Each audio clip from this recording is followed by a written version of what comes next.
All right. Good evening. Good evening. Good day, depending on which part of the world you're watching from. Welcome to ATP Live Monday. How has your day been?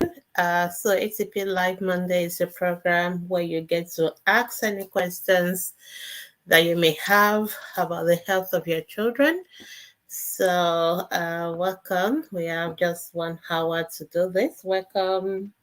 For those joining on Instagram, thank you so much for joining us on ATP Live Monday, which is a program where you get to ask any questions that you may have about the health of your children and get your answers live from a pediatrician within the next 1 hour. I am Baby Salaboide. I'm a pediatrician, CEO at the Pediatricians Foundation. We're the one bringing you this program. So feel free to start to drop your questions. For those of you on Instagram, you can drop it as comments. The same thing for those watching on Ask the Pediatricians Foundation Facebook page, or if you're watching on the Ask the Pediatrician Facebook group, you can drop your questions straight under the comments of the video. But for those who are watching, and the same for those who are watching on YouTube, but if you're watching on any of our other groups, you have to click on the video to drop your questions. But if you don't have any question, you can just watch. So let's share the video. Let's invite our friends and family, anyone you know that will benefit from this program that may have a question for the pediatrician. Please help us to share the video, and I'm just going to do the same now just to make sure that everybody can see me and they can hear me. So just give me a couple of minutes while I do that, and please help me to share as well. All right, just 1 minute. I'm just sharing the videos to make sure that everyone can see and they can hear me now. So welcome those of you on Instagram. I can see quite some people on Instagram already. Please help us to share the video, and you can start to drop your questions as well, so that immediately we finish sharing, we can just start to answer them straight away. Welcome, welcome, welcome. I hope you've all had a lovely Monday. It's always a busy, and everybody's just getting out of the holiday mode. I mean, the weekend mode. So welcome to ATP Live Monday. All right, so I'm also just sharing the videos and making sure people can see on all our various platforms. So you can do the same. Invite friends, invite families, invite everyone. Okay, I think I'm not going to just pin them now. All right, I can see questions already coming through on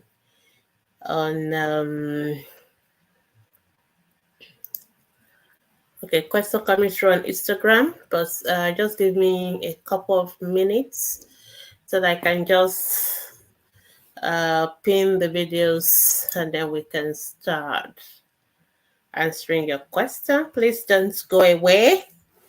Be patient. We'll start now.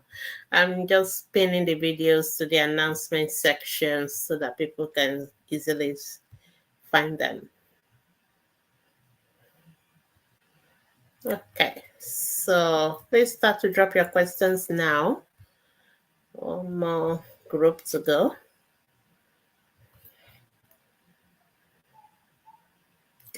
All right, I can find the group. Okay. Yeah. Okay, found it. All right, so I think I'm done with all the announcement and sharing of the videos now, so we can start to take questions and answers. I can't see anybody commenting yet on Facebook, so if you have any question, please start to drop your questions now. Before I go to start to address our questions, I just want to remind you of our ATP Schools First Aid Care project this October.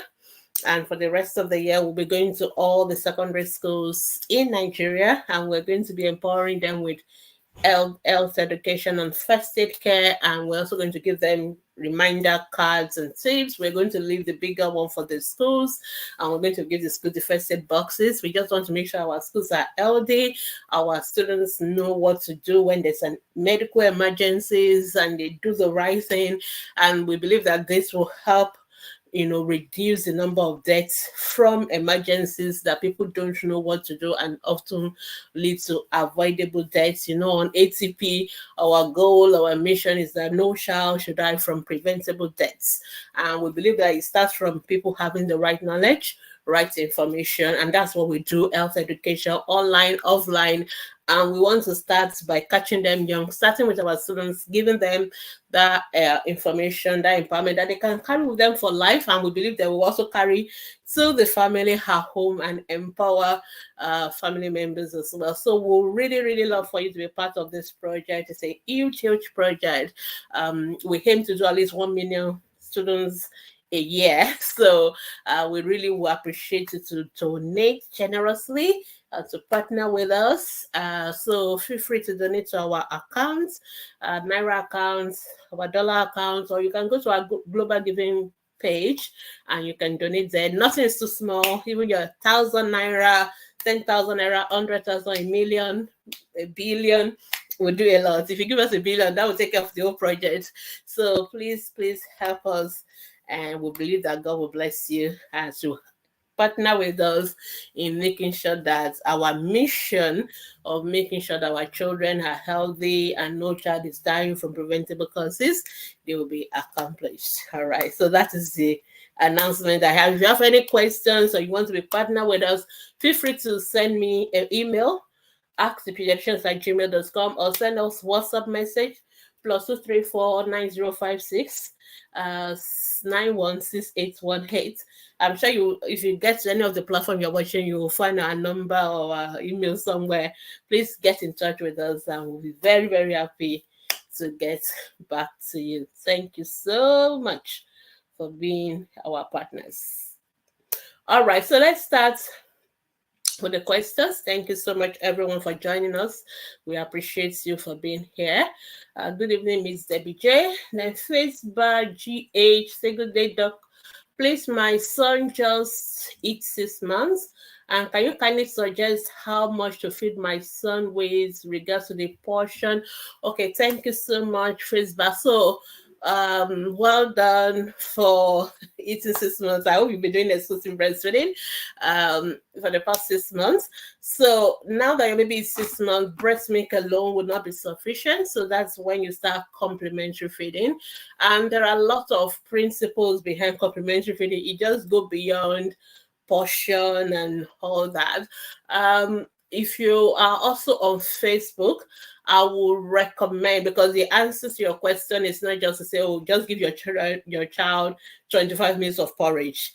That will not solve all the information that you really need to know. You need to know how often, you need to know the quantity of food, the quality to mix together. Then how do you increase this as your child gets older? So I will recommend you go through what we've put all the information together as a guide in our complementary feeding guide 2 on our Facebook group. So if you go to our Facebook group or Facebook page, we have this series of short videos and articles and podcasts and tips on feeding that we've put together as a guide for parents who are about to start complementary feeding. It's very important that you go through that. If you are not on Facebook, if you go on to your App Store, whether Google or iOS, you can download what we call Birth and Beyond app. It's an app by Global Health Media Videos, and all those videos on complementary feeding, they are there as well. So you can download the app, you can store those videos on your phone, you can watch them, so you will learn the principles behind complementary feeding. It is so important that you learn the principles first, then you will know how to go further with it. So it is, because it's not just one food, and then the way you introduce it, the way you increase in terms of the texture, and then the way you increase the quantity, the variety we want you to give, all those information are quite important. It's a whole topic on its own, and I think we've done several videos on complementary feeding, lots of podcasts on complementary feeding. Our guide session is there because that is the most frequently asked question on ATP.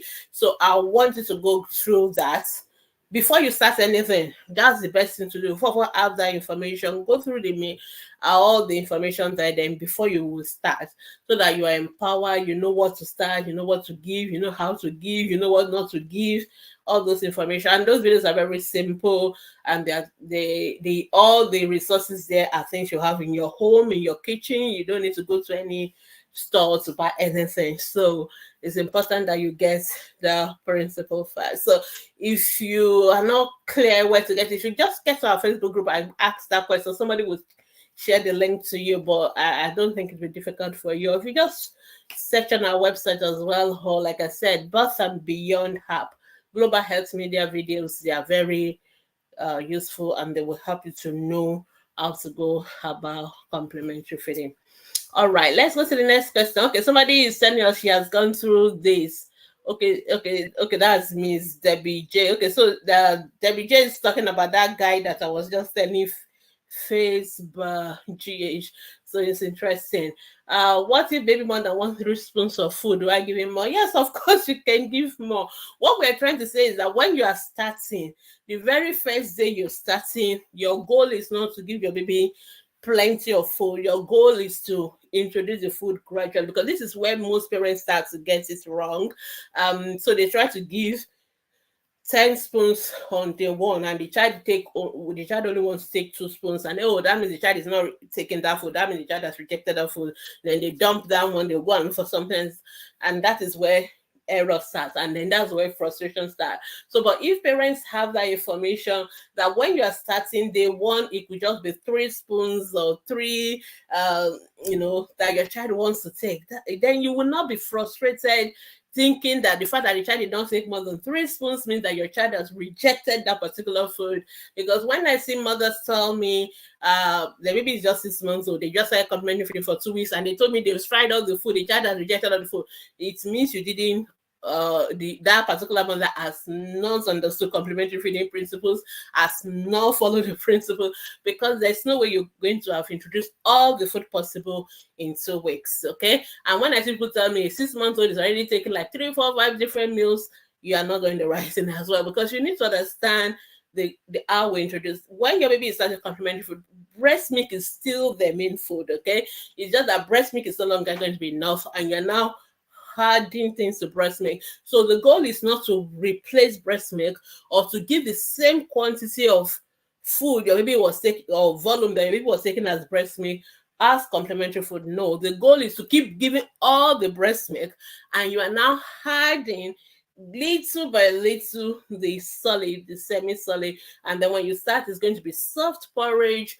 It's going to be small quantity, and then you increase it. And of course, no bottle feeding of complementary feeds is cup and spoon and all that, and it's active feeding. You're feeding the baby and all that. No force feeding, no bottle feeding, nothing like that. So, and it is just 1 or 2 meals for the very first 6 months. So it is a gradual process, and if we follow those principles, we will not get frustrated down the line. So that's why I always want you to go through the complementary feeding guide. So you let your child guide. If your child wants more, of course, why not? You give more. So don't say, oh, because the textbook say I must give only 3 spoons day one. No, it's just a guide. It's just that's the minimum we expect the child to take. And when you are giving, and we also want you to start small so that you can also check for allergy reaction, things like that before you increase the volume as well. All right. Okay. Let's take a few more questions on. One more question on Instagram, then we'll go back to Facebook. Please, now we're supposed to introduce one food weekly, yes. Please, do I give him the same food twice daily or different food twice daily? Okay, very good question. So when you start your baby on food, let's say the first food you're going to introduce is pap. So you can give that pap, and then you can still give the same pap for the second time for that day. So if your child is now taking pap well, so you know that that has been added. Then the next time you may decide that, okay, instead of giving pap, I'm going to do mashed potato, and then you do mashed potato with butter, with egg. Again, you need to understand the principle. There must be at least 4 classes of food mixed together, so you can try all that. So that is how you gradually begin to experiment with different food. So it doesn't have to be pap morning and night.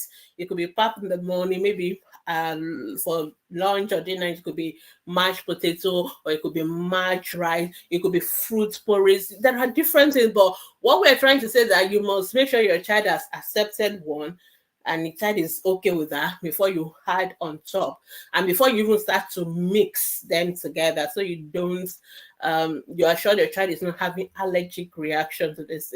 So it's a process. By the time you've introduced different things, then you can now start to experiment doing different combinations, and I'm sure your child will be fine. All right, Instagram, I think that is, yeah. So let's go. Today's complimentary feeding on Instagram. Okay, let's go to Facebook and take some questions. We'll come back to Instagram. Good evening. Good evening. Somebody say I don't know the meaning of ATP. Abba, the meaning of ATP is behind me. That is ask the pediatricians. A for ask, T for D, pediatricians for P for pediatricians. So when you put the A, the T, and the P together, ask the pediatricians. That's the meaning of ATP. It's a very straightforward thing. And we just assume everybody knows. Okay, but thank you for asking. Somebody said, when should complementary feeding start for preterm maybe? Okay, this is a very simple question, but it's also very complex, because the honest truth is we don't have the answer. I think for us, it depends on how preterm your baby was. So for the late preterm babies that are born from 32 weeks and above, I would say just go by their chronological age. So when they're 6 months chronological age, you can start them, because they are usually bigger and they are more or less closer to term babies in terms of their maturity development. But for our very preterm babies, less than 28 weeks, very small babies, you go by the pediatrician's direction, and most likely to be by the corrected age, because those babies are more difficult in terms of how we introduce feeds to them. So so your pediatrician ideally should be guiding you on this. Usually you should have a pediatrician following up your preterm babies, but if you don't, just as a rule of the thumb, for the bigger babies, your baby is already 2 kilos at birth or above 32 kg, 2 weeks at delivery, you can go by the chronological age. For younger babies, you may want to go by the corrected age instead of the chronological age. The truth is, there's no right or wrong answer. I think pediatrician will just go by how that baby is, how the baby is developing, and how that baby is able to tolerate. Because for a child to even feed complementary feeding, we want them to have neck control, we want them to be able to sit up a little bit, so that they can take things by the spoon and things like that. They must be able to, retain such level of solids and all that. So usually your pediatrician will figure that out for you. But rule of the thumb for the bigger babies, yes, 32 weeks. You can start with chronological age. Younger babies, let the pediatrician guide you. All right, the next question. My 26-month-old toddler started screaming in fear, pointing in a particular direction in fear, calling Ojuju non-stop. Da, da, da, da.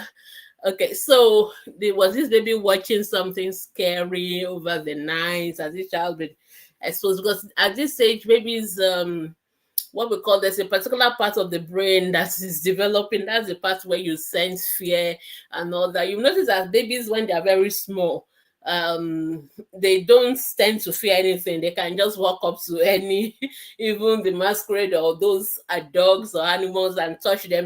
They don't have that fear, because that center in the brain is not yet developed. So by the time they are getting to around that 2-3, that center of the brain is developing, and that's when they begin to have that fear, or so that's why we don't want you to expose children to things that will make them to be scared and fearful. But what you need to do is just to reassure the child. Really, you just reassure them and give them distraction that are positive. So instead of talking too much about it, just divert their attention to something else. maybe a program that they love, or something that is less fearful, or something they will enjoy, a game or a play, so you just distract them. That's what you need to do. So there's nothing wrong with that. It's just a child perception of the environment, and the fact that they're part of the brain that relate to fear and all that is getting developed. So it's okay. All right. Good evening. My 2-year-old baby grinds her teeth so much when she's sleeping. So grinding the teeth, which we call bruxism, is can mean two things. It could just be an habit. Some children just have an habit of grinding their teeth, and you may need to see the dentist for that. But sometimes, for those of us who are pediatric neurologists, developmental pediatrician, it could also be a sign of a child having some kind of convulsion, not very big one, but mild one. So we need the context. Is this an otherwise well child, no other problem? Then it could just be an habit. The dentist will tell you what to do. But if the child has some other developmental issues as well, then we want to make sure the child is not having seizures, and we want to investigate the child well. So you will have to see a pediatrician for that. So those are the two possibilities in a child who is grinding their teeth. But for most cases, it's usually an habit that children have, nothing much. The only problem with that is they can wear out their teeth a lot, and the dentists, they have something they can put in their mouth that it will stop them from doing it and all that. And hopefully it's something they should outgrow with time. All right, the next question. Dog, my baby is 3 months and I've introduced formula, so I'm giving non milk and water because breast milk is no longer enough for him, though I force him to take the milk in order to starve him. Okay, so there are so many things going wrong here. Number one, don't force any baby to take any. I beg you, in the name of the Lord, don't force any baby to drink, to eat, because I've seen babies die from that. I mean, and I'm not exaggerating, you can just Google this kind of thing. Baby can die from being force fed because the food can go through the wrong passage, because the food way and the airway, they are sitting right in front of each other.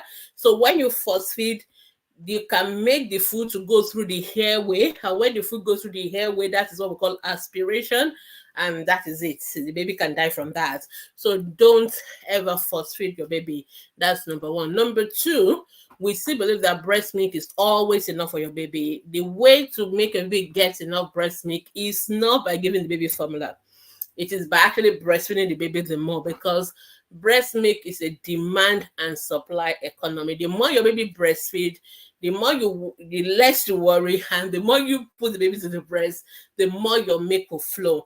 But the more you put your baby to formula and water, the less your baby is going to suck on the breast, and the less your breast milk is going to be produced, and eventually your milk will just dry up. That is how it works. So that's just my own recommendation, is that you breastfeed your baby exclusively. And if you think you're struggling with breast milk production, we have lots of videos that tell you how to increase your breast milk supply, and it's just the same thing. You are the one that needs to rest. You are the one that needs to take a lot of water and let your baby suck on the breast on the man. But unfortunately, most time mothers, we are worried. You are worried. People are harassing you or pressuring you. Your baby is starving, and there are lots of mothers misunderstood the cues for baby's hunger. Most people think it's only when baby cry. Every cry is hunger. No, crying is not hunger. And I'm always even some others, when they are honest, they always bear it out, because some of them, even after you giving your baby the breast milk and you still give the formula, and the baby is even bringing back the milk because the baby is over full, they are still crying. So that tells you that it is not the food that they are looking for. So I don't know why, of all the things that could make a baby cry, we always latch on the food part. So my baby's breast milk is not enough. It's not enough. How do you know breast milk is not enough? Because your baby is crying. It's not a good way to decide whether your baby is getting enough breast milk or not. If you're not sure your baby is getting enough breast milk, you can actually express your breast milk and see the quantity that your baby is taking per feed. Because when baby are sucking, because you don't see how much is going into them, so sometimes mothers are not sure your baby is getting enough breast milk. But if you express it and you measure the quantity, then you can actually figure it out. For example, a baby who is 5 kilos should not take more than 500 ml of breast milk in 24 hours. And if you divide that by eight, which means the baby is taking something every three hours, that's just about like 75 mils. So that is, so baby don't need to take so much of milk, but I think mother just like, oh, as long as you're giving them milk, then you keep them quiet, then that means they are they are okay. No, crying is not always about feeding. I've actually done a whole podcast on the crying baby. I will encourage you to listen to it. So there are other ways to know whether a baby is getting enough breast milk or not. And the most objective evidence that your baby gets enough breast milk is weight gain. If your baby is gaining weight, your baby is getting enough breast milk. It's not by how long they stay on the breast. It's not by how much crying they cry. It is not by how often they want to suck, because sucking is not always about food. Babies suck for other reasons. They suck because they want comfort. They suck because they want to be close to their mother. They suck to have security. So sucking is also a pleasurable thing for babies. Sometimes when we want to do injections or want to do procedures on babies, we just make them to suck on something. That's how we give them anesthesia. We don't need to give them anything else, because that sucking itself will ease off the pain for them. So just to let you know that sucking is all not always about hunger. So if you are bringing out breast milk, please just give your baby breast milk only. All right. Okay, I know that no matter what I say, some people are going to see do formula. It's fine if you want to do formula. That is your decision. But just know that I will always tell you this is the best thing to do. If you don't want to do the best thing, it's okay. Whatever you do, it's your decision. It's not a law that you must exclusively breastfeed your baby. But the best that we recommend is that you just give your baby breast milk only. But please do not force feed your baby. If your baby is not sucking, if your baby is sucking, then that means baby is okay. But if your baby is not sucking, then you have to see a pediatrician. There's no absolutely any reason why you need to force feed the baby. So if your baby is sucking at other times and don't want you to suck at other times, or don't want you to take the milk, then the baby is full. Babies always know when they want food. They don't starve. But if your baby is not actually sucking at all, then that means there's a problem, and that is when you need to see a pediatrician, but not to go and force feed, because that is a very, very dangerous thing. I hope that is helpful. All right, I've done so long on that. Okay, the next question, my baby stool is dark green and watery.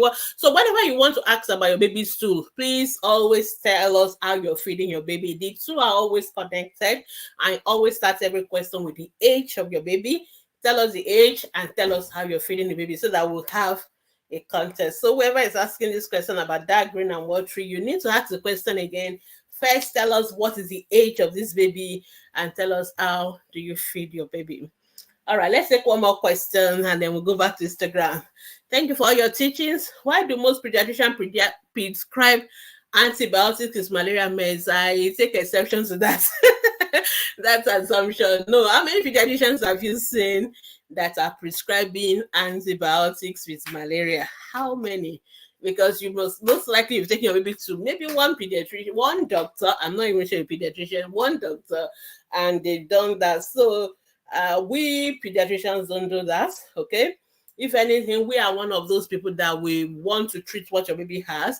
The people that tend to do that are people that don't test your baby, and they just want to assume every baby has malaria, every baby has infection, and they treat. And that is not right, okay? So number one, every child that has fever does not have malaria.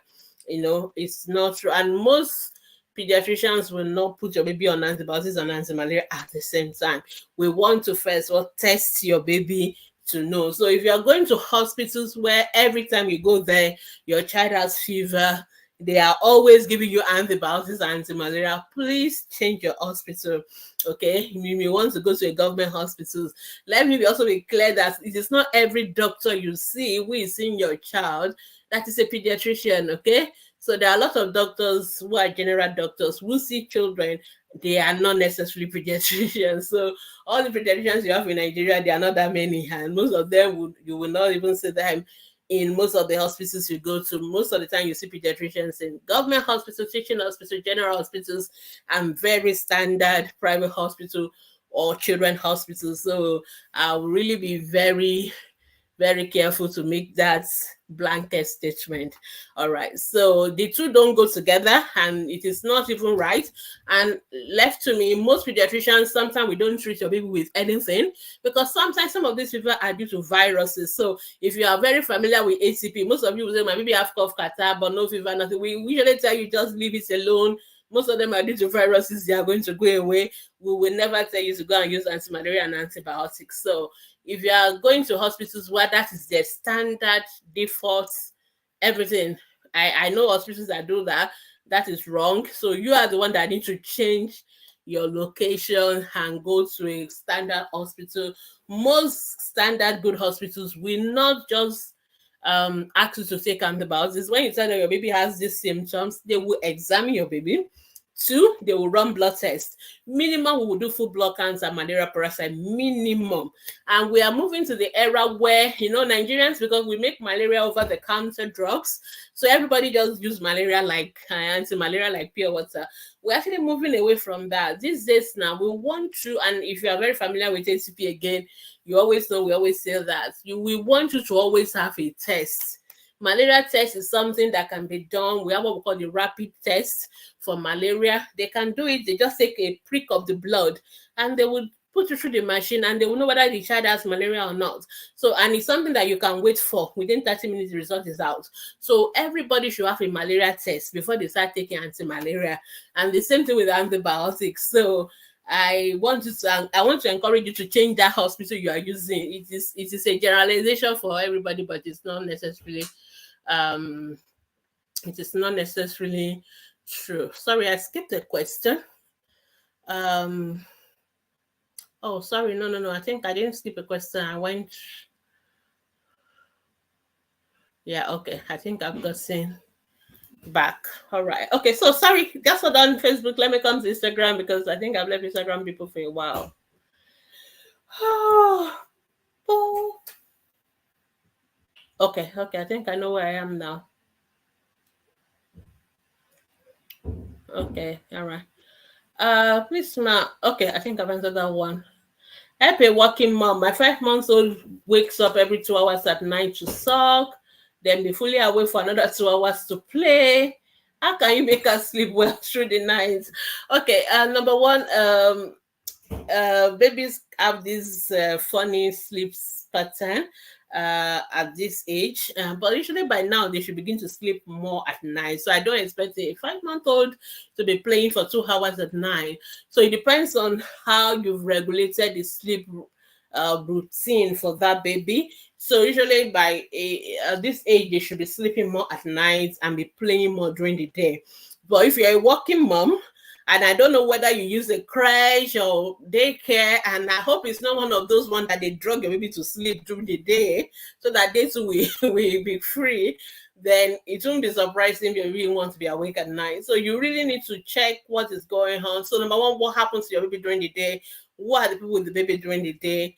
And all that. So even if you are using a crèche or a daycare, Nigerian, you may want to go check. You may just want to randomly appear, make sure that they are not drugging your baby during the day, because if your baby has played during the day and all that, we expect them to sleep more during the night. Okay, and then usually at this age they shouldn't be sucking every two hours. At least 3 hours should be fine. So you need to make sure that is being done. And then usually by the time your baby is about 6-month-old, you can start complementary feeding as well, and that will help them. So it's about making sure the sleep pattern is regulated and the baby does a lot more awake play during the day, and then it is easier for them to sleep longer at night. But you have no much control over that. It can vary from one baby to another baby, but the good news is that they tend to change with time. And if you're a working mom, you can alternate it with your partner. So you can have some time to sleep and your partner is in charge. Then you exchange, and then he takes over and then you go to sleep. So that's how to walk through that. But usually we expect your baby to be, and then when your baby wants to play, you can just let the baby play and you just lie down and die. As long as they're safe, it's okay. But I think the best thing is to alternate with your partner. Okay, somebody said, can milk come back after dry out? I don't understand that question. Are you talking about breast milk? Like if your breast is dry, then the milk, can you, what's that? That's for me, 3107. Can you ask that your question again? It doesn't really make, it's not clear. I'm not sure what you meant by can milk come out after dry. You are leaving some issue. Okay, you are put your, can the breast restart production after drying out? What do you mean by drying out? Like how long? So you have to put a context to it. Did you say mom who has weaned a baby, how old is this baby and all that? There are lots of context to that question. Though there are still ways by which we can re-establish lactation. As long as baby is able to suck, the milk can still come out, but it's much more difficult if a mother who has weaned a baby completely and maybe it's a grown up and all that. It's not going to be as straightforward, but it's easier for babies who are still less than 2 years and and they're still sucking. If they suck on the breast, the milk should be able to flow. So I don't know whether that's the question, but if it's not, you can clarify. All right, let's go back to Facebook. Somebody is saying follow-up question. My 2-year-old grinding stage. She had conversion system. Exactly. So I've answered your question already because this your own baby is already having conversion. So your own child is not habit. I was saying maybe it's an habit. So your child is having conversion. So that's exactly what I'm saying. So all those grinding of teeth is actually subtle conversions as well. So this child needs to be on medication. So is your child having conversion with fever or without fever? Most likely, if it's without fever, your child needs to be on drugs for conversion that your child has to take every day. Okay, so you really need to take your child to see a pediatric neurologist, preferably in a teaching hospital. Your child needs to be on medication every day. If your child is having conversion, especially if the conversions are without fever. Did you tell us the age of your child? He was a 2-year-old. I think your child was 2-year-old. So your child needs to be on medication, anticonvulsant medication. Usually we'll give them for a long time. These are medication they have to take for years, maybe 2 years, maybe more. So it's not one of those, it's not like a 3-day drug or 4-day drug. Your child has to be on medication for long. And the earlier the better, because we don't want your child to keep having conversion. We don't want the child to have a long conversion that can cause brain damage. So the fact your child is having grinding of teeth in the night means your child is actually conversing even in the night, even when the child is not having the big conversions that you are calling the 6 them. Those ones that the child is grinding the teeth, they're also small conversions. So you maybe need to see a pediatric neurologist, needs to have an EEG done, needs to be on medications, and the earlier the better. All right, let's go on. How can one increase baby's blood count? What part of the blood do you want to increase? Because there are different parts of blood count. So we have what we call the red blood cell count, the white blood cell count, the platelet. There are many things that are inside the blood that we count. So you have to be very specific so that we know how to advise you. And there are parts of blood that we don't want to go up. We don't want the white blood cell count to go up, for example, because that would suggest infection. It is the red blood cell that should be within normal. So too much or too little can be a problem for every one of them. So you need to be more specific with what do you mean by blood count? What part of the blood are you worried about? So just ask that question again. All right, somebody say, good evening, my baby is 4 months, 2 days. She has been passing watery poo, but not totally taking the diaper. How are you feeding your baby? Please, if you're asking a question about poo, you need to tell us what you're feeding your baby with. Especially for those of you whose babies are still less than 6 months old, tell us what this child is eating so we know the context to your question. Okay, the 3 months old with dark green watery stool, breast milk and formula, even when it suck breast and drink milk, it stools. What may be the cause? And I just bought agbo jedi for the baby.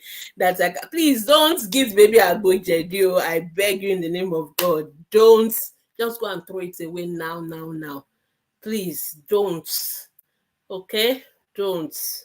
All right. So mothers, please let's learn to listen to the pediatricians. Let's learn to do the right thing. So most of us, we don't want to follow the right thing, but you will still come back to the same pediatrician when things are going wrong. All we want, if you follow the instructions, then we're not going to have this problem. And that is why we tell you all this thing, because we don't want you to have these issues in the first place. But we all don't like to listen to our doctors, and we'll come back to them when things are going wrong. For your 3 months old baby, give breast milk only. All right, breast milk only. The reason why we want you to give breast milk only is so that your baby will not have diarrhea like this. Your baby will not have any problem. Babies that are on breast milk protects them against all these infections, diarrhea, pneumonia, blah blah blah. Please, let's just do the right thing. Okay, most of us have a lot of people around us telling us, don't listen to say, breast milk is not enough. Those people, they are not going to be here when you are dealing with all these issues now. But if you have followed the instructions, then you will not have these issues. All right. So for the first 6 months of life, if you don't want your baby to be having diarrhea, if you don't want baby to have any issues, just give them breast milk only. And you have enough breast milk. Trust me, you have enough breast milk in your body to feed your one baby, single babies. Even mothers that have twins, they are exclusively breastfeeding them. So there's no reason why we cannot exclusively breastfeed our babies. Most of those of us that live in Nigeria, most of this water we're giving baby, you're also introducing germs to them. All right. So those are the reason for all this watery stools, diarrhea, and all that. So please don't give water, don't give formula, don't use bottle feeding, don't give agbojedi. Please just don't even give that. That agbojedi, you don't know what is inside. Most of them had alcohol, all those things that are inside, they can damage your baby's kidneys. And I'm not exaggerating. These things are real, okay? So you don't want to start damaging your baby's tender liver, tender kidneys. Then when children are growing older, then they start having kidney problems. So go and throw that one away. Go on, if you can do the formula away as well, just breastfeed your baby exclusively. That will save your baby all this stress that you're going through right now. I know some others, okay, we go to work, we all have excuses, 1001 reasons. But if you look at it from the benefits part of it, then when you do the right thing, then you will save yourself more problems, more headaches. That's why we keep advocating for you that government should let mothers stay at home for 6 months, give you full, maternity leave and all that with full pay so that you can breastfeed your baby. Honestly, it will save you all this stress if you just do the right thing. All right, because when you are formula feeding and all that, you have to put in more efforts not to allow your baby to have all these problems. Okay, you need to pay more attention to the hygiene, the sterilization of your bottles, the water itself. You better buy distilled water, not pure water. Most of them are full of germs as well. So you will need to do more efforts. Whereas if it's just breast milk only, wash your hands, wash your breast, and just baby is fine, and your baby will be well, and your baby will not be having all this diarrhea. So this is why we advocate, and we promote exclusive breastfeeding. It's so that you will not have to deal with all these issues that we're talking about now. So Facebook user, if you can go back to exclusive breastfeeding for your baby, that's the best thing to do. Don't listen to people around you trying to, your breast milk will be enough for your baby. Don't listen to them. They try to discourage people. I don't know why they do that, but I'm telling you, on behalf of all the pediatricians, on behalf of the World Health Organization, UNICEF, everybody, that giving your baby breast milk only for the first 6 months of life is the best thing to do. All right. So if you do that, then there'll be no problem. But if you're doing other things, diarrhea and all that will be an issue, and then you have to go to the hospital, and that has to be sorted. But if you can avoid it, why not? That will be the best thing to do. All right. So the question is, what can be the cause? I've already told you the cause. It's all the bottle, all the water, all the formula. Breast milk is the only thing that has protective agents. Formula they only give your baby milk. They don't protect your baby. But when you breastfeed your baby, you are giving your baby your own antibodies, all the things that will fight infection. You are passing it to your baby. So your baby is not just getting food, your baby is getting immunity, your baby is getting protection against germs, against infections. And that is why it's the best thing to do. All right. So that's what I'm going to advise you to do. And please don't just give that a budget. That one we can even fight over it. All right. I don't know, ma'am, please, is 353 blood sugar low for a 5-month-old baby? The question is, why was your baby's blood sugar being down? Because we don't routinely expect you to go around doing blood sugar for a 5-month-old baby. Always ask question in context. So if you are telling me a 5-month-old baby has a blood sugar 53, the first question is, why was that test done? Why do you even need to test the blood sugar for a 5-month-old baby? Your 5-month-old baby should be on breast milk only and on demand. So I don't know why. Is it a mother? Is it a child of a mother with diabetes? Is the child have been treated for low blood sugar before? Why are we doing blood sugar in a 5-month-old baby? We need to have that information first, and then we can now deal with it. All right. I think I jumped some question. I don't know why I'm doing that. Okay. Sorry. Let me just go to Instagram. I'll come back to Facebook.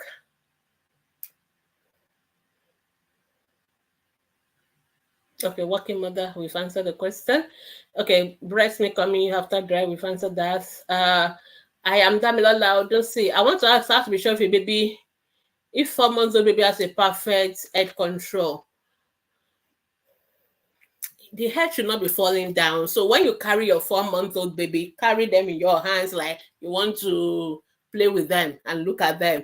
If you carry them with your hands, with, I don't have a demo head, but if you carry them, you know what I'm saying? If you put them up, their head should be straight and not be falling back. If you carry newborn baby, you see their head is always going this way, going that way. But if you carry a 4-month-old baby, 3-month-old baby, that head should not be falling. You should be standing straight in the middle of the in the middle of the body. It will not fall. If you back them, you don't need to put anything around the neck. If you just back themselves, the head will stand straight.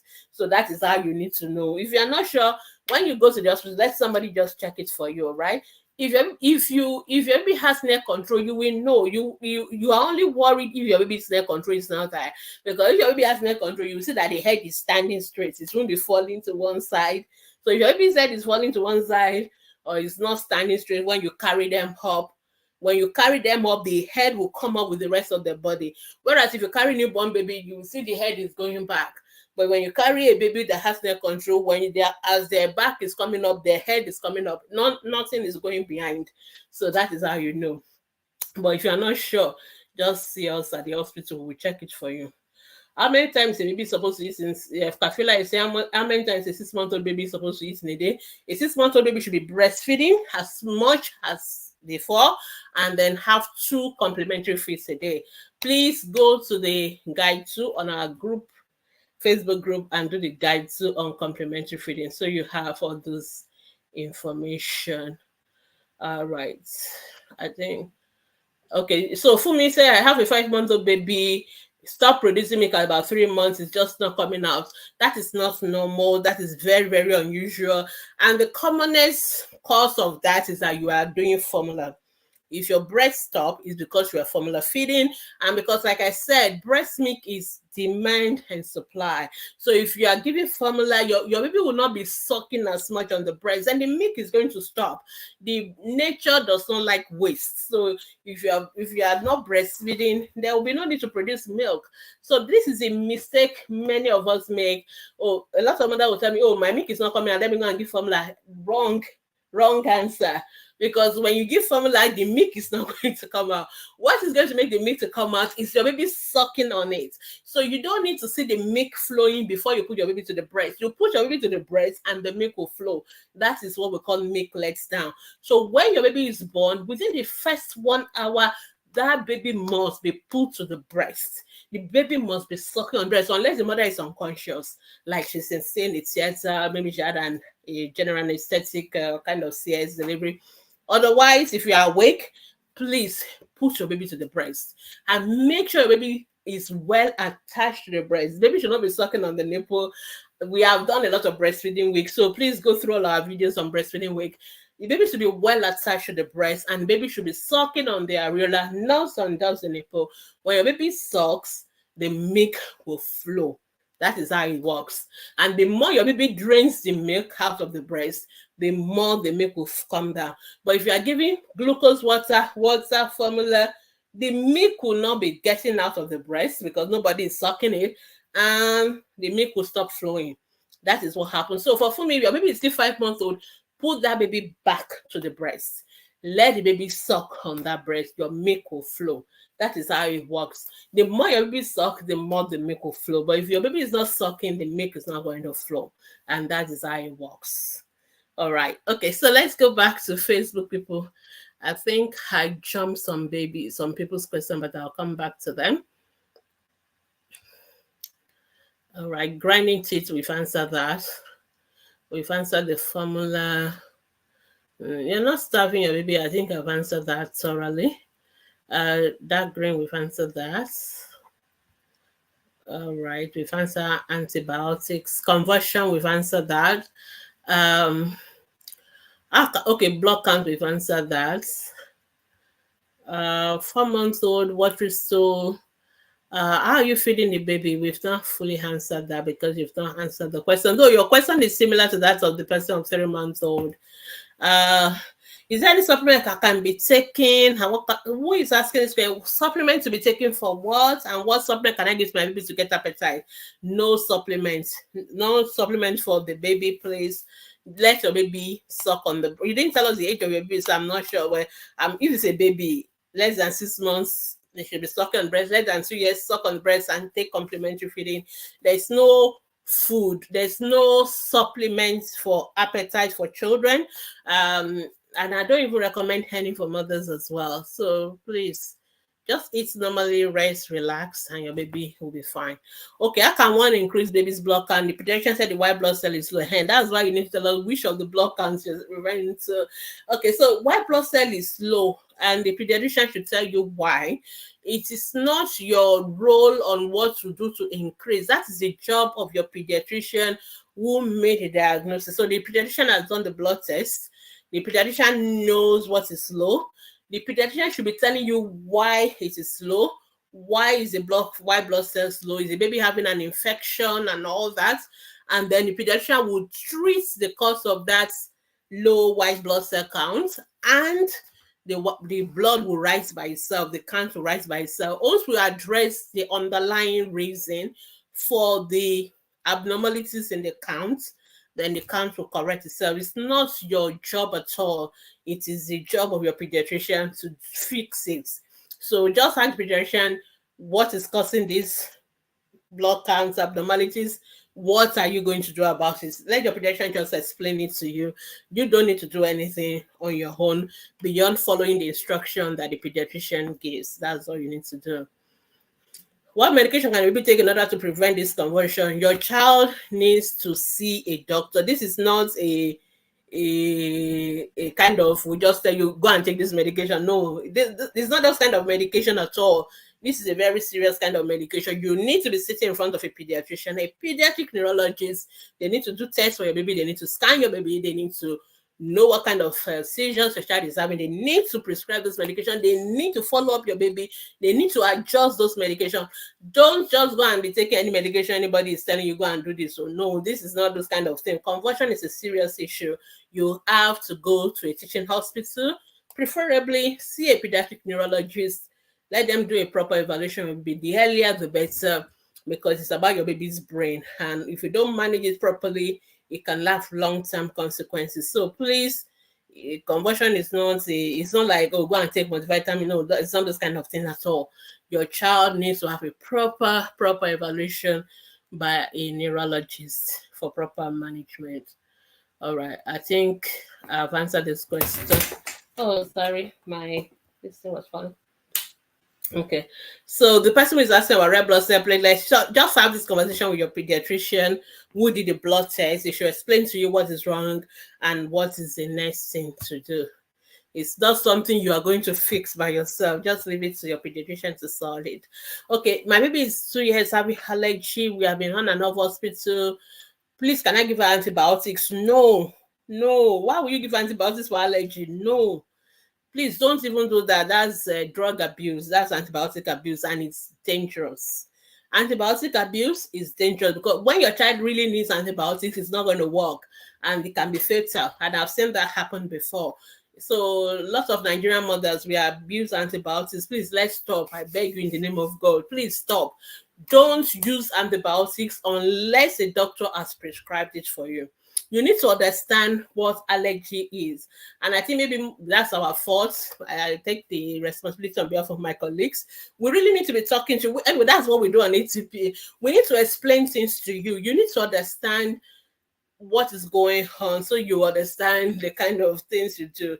Allergy is a genetic thing. So your child has that tendency not to tolerate certain things which other people may not have any difficulties with. So if I'm allergic to egg, for example, if I eat egg, I'm going to have rashes, vomit, and all that. But somebody else will eat egg and you'll be fine. So that is allergy, and it is part of me. That is how I am. That is part of my genes and all that. So that is what allergic condition means. It means your child has tendency to react to certain things. The most important thing to do in a child who has allergy is to avoid whatever the child is allergic to. Avoidance. So some people are allergic to dust. You must not be sweeping around them and all that, you know. They are not the ones that you're going to ask to go and clean your rugs or something. Some people are allergic to what else are people allergic to? Some people are allergic to perfumes, so you don't use perfume around such people. Some people are allergic to nuts, granuts, peanuts, any of those nuts. They are not going to eat nuts, and that's why in most schools, for example in the UK, you don't bring nuts to school because you don't know which child is allergic to it. Just even the smell of the, or the, even the oil, the groundnut oil, they will start having allergies. The most important thing if your child has allergies is to figure out what exactly is my child allergic to. Is it the dust? Is it the hair? Is it cold hair? Is it water? Is it water? Is it, you know, different things? Is it food? Is it perfume? Is it cream? Is it soap? Is it, so there's virtually nothing somebody cannot be allergic to. So when you identify the underlying thing that your child is allergic to, then you avoid it. Sometimes it is very straightforward to know what somebody is allergic to. Sometimes it is not. Sometimes we have to do what we call allergic testing, like they actually introduce your child to all those possible allergens and see whether the child reacts to them to know what it is the child is allergic to. Sometimes we don't know. That is the honest truth. We don't know. So if you don't know, it's more difficult because you, at least you don't know what to avoid. But if you are very careful, you are taking diary, sometimes you may figure it out. You know, by then you notice that maybe anytime I eat this particular food, then I start having this. So anytime I go to this particular place or smell this particular thing, you know. So if you're able to do that, lovely. If you can't, anytime you can't do nothing about it, but anytime your child has the symptoms, then you have to go to the hospital. And then usually sometimes we put your children on medication that will reduce the allergic tendency. So we have some medications that we give to some children. For example, if your child is asthmatic and is having symptoms so often, we give them medication that they can be taking so that even when they are exposed, the reaction will be so bad, you know. So we have anti-allergy medications like that. So, but some we don't give you any medication if it's not so often, but whenever an episode happens, then we'll treat it. Antibiotics is not the treatment for allergy. You should never be using antibiotics even when your child has allergic symptoms. So if you have been going to hospitals that they only give you antibiotics, please change the hospital. Stop going there. Go to a teaching hospital. There are doctors that are specialists in managing allergic conditions, and depending on what kind of allergy. Is it skin allergy? Is it, you know, there's virtually allergy can manifest in virtually all the organs. Some people have it in one organ more than the other organ. So these are the things you need to know, and these are the things, if you can avoid what you know that the triggers, avoid them. If you can't avoid them, be ready. Some people have bad ones that they can die from it if we don't treat them. So we give them what we call adrenaline injections. They have it with them all the time. So if they're having symptoms, they just give themselves the EpiPen, the injection of adrenaline to quickly, you know, that is a severe, you know, anaphylactic kind of allergy reaction. But some people don't have those severe type. But if you have the severe type, that's the solution. They will always give you your emergency medication all the time. The school must have it all the time, so that if the child is having an anaphylactic reaction, they just give that the injection straight away. That's the most severe one. Usually we even teach the children how to give it by themselves. But if it's a mild type where there are still other ways around it, but antibiotics is not part of the equation at all. So just get rid of the antibiotics.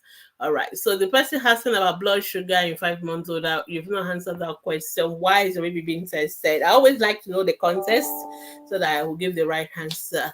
All right, the next question. Good evening. 4 weeks old baby is on formula breast milk because breast milk does not really satisfy him.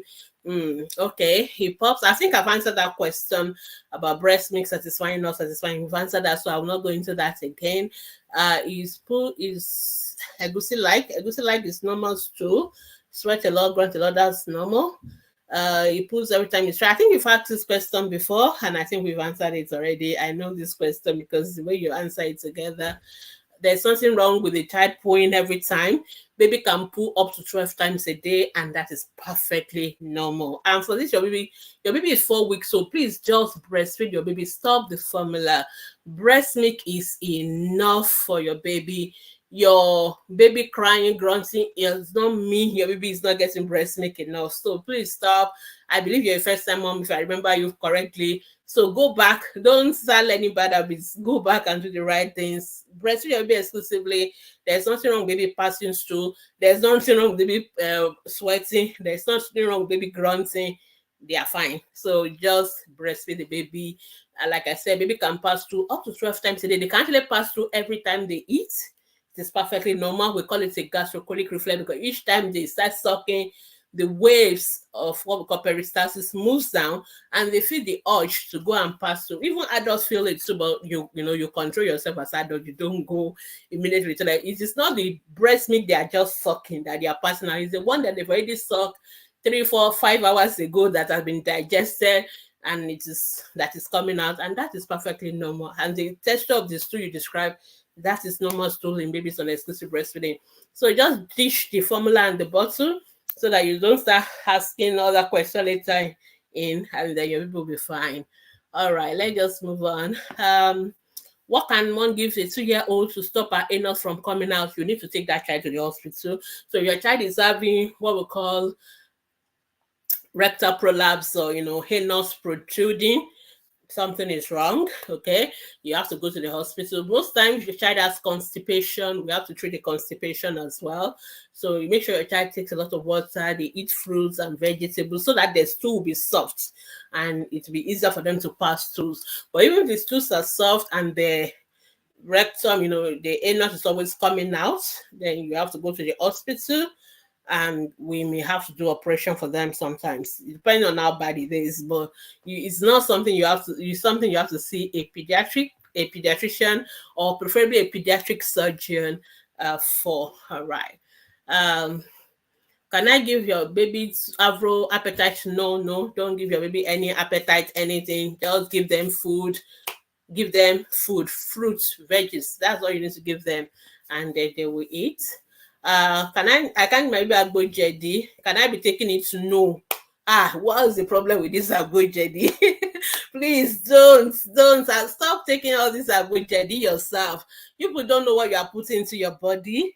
You're damaging your organs. Please stop. In Nigeria, we don't even have the capacity to be doing renal transplants. Even countries where they have the capacity, it's not funny at all. You know how much it costs. I mean, we've had a very important child of one of our politicians. I'm sure you've heard the story before, and even you see all the trouble that comes with renal transplant. It's not an easy thing at all. Please, I beg you, in the name of the Lord, don't damage any of your organs. Don't damage your liver. Don't damage your kidneys. Don't take agbo-jedi. Don't take anything. Eat normal food. Eat your fruits. Eat your veggies. If you have any issues, go to the hospital. All these things people are taking, you are damaging your internal organs, and you don't know it, because everything you take through your body has to be excreted either via your kidney, via your liver, and those organs, if you give them the wrong things, all those alcohol, they put with alcohol and everything, you are damaging those organs.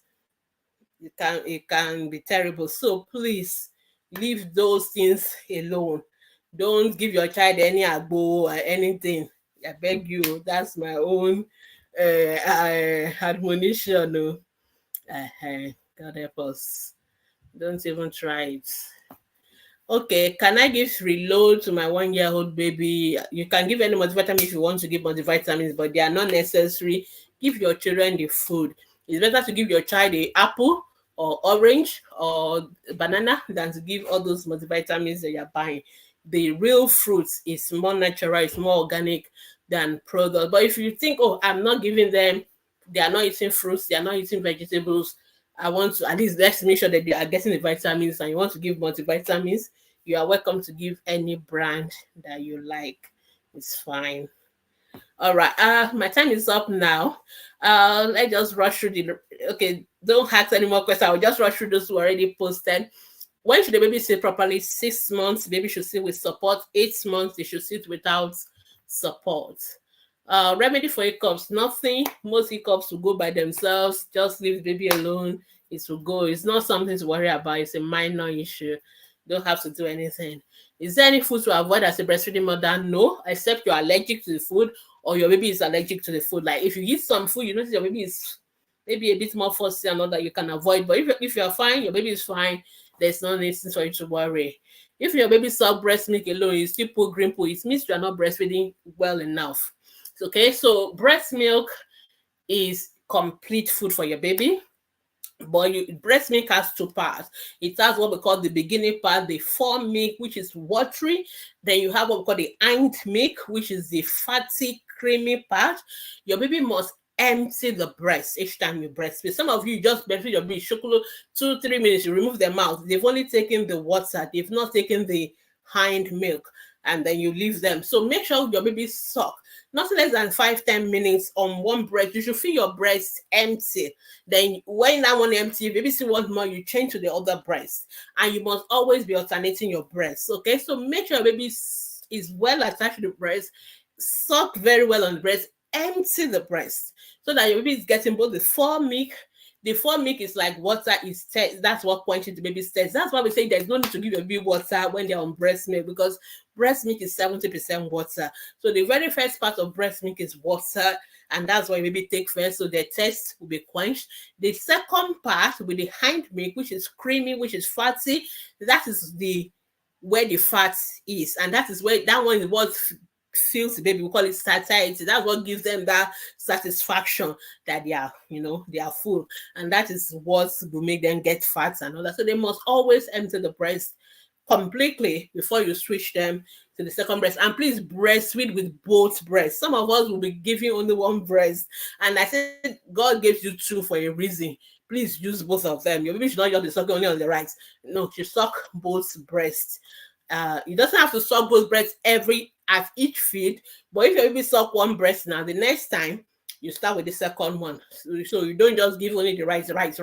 You must be giving the two, and you must be changing them. You should feel that, oh, this one is the one that is full now, this one is empty. So you fill with this one, and you do that, and that's what you need to do. So it is your breastfeeding has something to do with your bread eating. Please forget all those people that are telling you meats. So leave those meats alone. Your eating bread, your drink, it doesn't have anything to do with your breast milk. Cause what you need to increase your breast milk, drink a lot of water. If you want to drink tea, it's fine, but water is more important. Liquid, not necessarily tea or pap or anything. Just do what will help you. All right, time has gone. Let's just go. I think I still have one or two more questions on Instagram.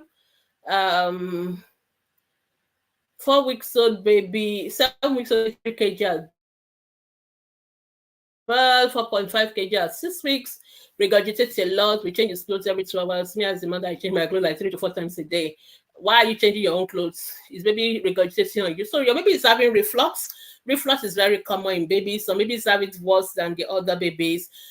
But your baby is gaining weight, so that means your baby is getting enough food. So when you finish feeding your baby, don't put your baby down straight away. Keep them upright for up to like 15 to 30 minutes. Rub their back gently and let them bring out the they let them burp, let them break out any excess air. I hope you're also not giving your baby formula and overfeeding the baby, because that's also another issue. Just breastfeed your baby exclusively only. Make sure that your baby is not sucking so much hair. Like, make sure you are very alert your baby kills. So you don't wait for your baby to cry and they're sucking all the hair before you breastfeed them, because then they have to get rid of all those excess gas. And in the process of getting rid of the excess gas, some of the milk will come out with it as well. But make sure you keep your baby upright. Don't just finish feeding your baby and just keep them down on the floor, bam, like that. The milk is going to come out. I've explained that. I don't have time to re-explain why that happens again. But just to tell you what to do, keep your baby upright, rub their back gently, 15 to 30 minutes. Then most of the milk should have settled. Then you can put them down. It's something that will get better. By the time they start complementary feeding, most of the reflux will be better. So maybe actually have what we call gastroesophageal reflux disorder. Those are babies that actually they bring us a lot of milk and they don't gain weight. So for those babies, we can give them some drugs to to reduce that. But most babies don't need drugs. Most of them are fine. They will just do what I just said, and they will be fine. All right. Okay. Yeah. So keep your baby upright. Okay. You are giving more information about that. All right. Last question. For me again. Aside from Cerebel, what other care product can I use for your 5 months old baby? You mean skin products? You can use anything your baby is not allergic to. You can use normal Vaseline, Blue Seal. You can use olive oil. You can use coconut oil, ori, shea butter, or anything your child is not allergic to is fine to use for your baby's skin. If your child is allergic to anything, you stop it, but go for something natural as much as possible. What can I use to clean your baby's tongue? Clean cloths, clean water. That's all.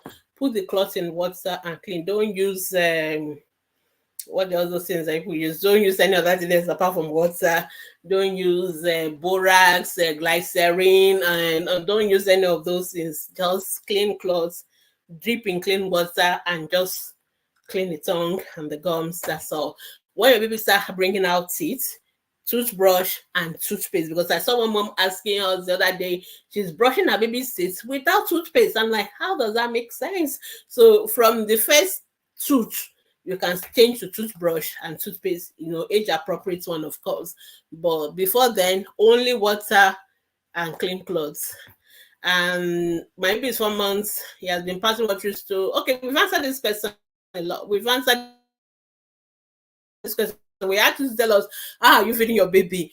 For your 4 months old, please give breast milk only. Don't give formula, don't give water. Those are the things that cause baby to have diarrhea. Make sure baby gets the what's it called, the rotavirus immunization as well. Once you do those three, they will be fine. So if you are doing anything wrong, you are formula feeding, you are bottle feeding, you are giving other things, water, that drugs, your baby will, it cause diarrhea in your babies. And then pay attention to hygiene, hand washing when you change diaper, when after you finish changing diaper, hand washing when you are making anything, hand wash, hygiene, very important. And that's how the baby will do. Okay. So your baby was having low blood sugar at birth, and now your baby is overweight. So 9 kilos at 5 months, that's overweight. Please don't overfeed the baby because you are worried about hypoglycemia. Just don't worry anymore about hypoglycemia. Feed your baby normally and give breast milk only, and don't give anything else apart from breast milk. The 53 is okay, but I just want to be sure why you are doing it, because I really need to know why. Because you don't need to keep checking your baby's blood sugar again. Don't do that. Your baby was having low blood sugar at birth. Most babies have what we call hypoglycemia, but we don't expect it to continue.